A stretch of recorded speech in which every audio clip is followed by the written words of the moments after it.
અમને કોંગ્રેસે જ નુકસાન પહોંચાડ્યું. MVMમાં ઉઠ્યા વિરોધના સ્વર, ઉદ્ધવ જૂથના નેતાનો બળાપો. મહારાષ્ટ્રની ચૂંટણીમાં કારમી હાર બાદ મહાવિકાસ આઘાડીના ગઠબંધનમાં તિરાડો પડી રહી છે.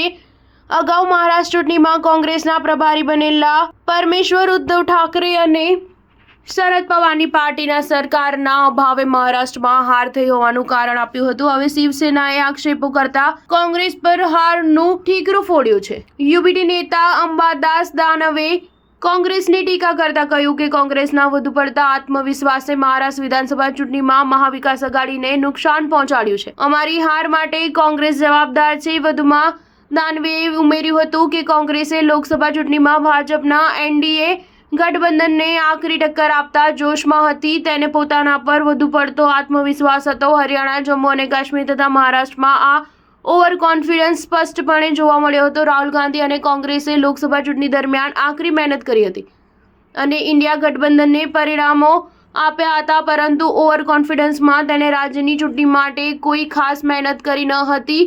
દાનવેના મતે મહાવિકાસ આઘાડી અંતિમ દિવસ સુધી બેઠકની ફાળવણી મુદ્દે મૂંઝવણમાં અને ચર્ચામાં રહ્યા, પરંતુ તે દિવસોમાં ચૂંટણી પ્રચાર મારફતે જનતાનો સંપર્ક સાધવાનો હતો. અમુક બેઠકો પર શિવસેનાની પકડ મજબૂત હતી, તેમ છતાં કોંગ્રેસે તે બેઠકો ફાળવી નહીં. કોંગ્રેસે ચૂંટણી પહેલા જ મુખ્યમંત્રીનો ચહેરો લોકો સમક્ષ રજૂ કરવો જોઈતો હતો. તેણે ઉદ્ધવ ઠાકરેનું નામ મુખ્યમંત્રી રૂપે જાહેર કર્યું હોત તો પરિણામો કંઈક અલગ હોત, પરંતુ તેણે આમ ન કર્યું.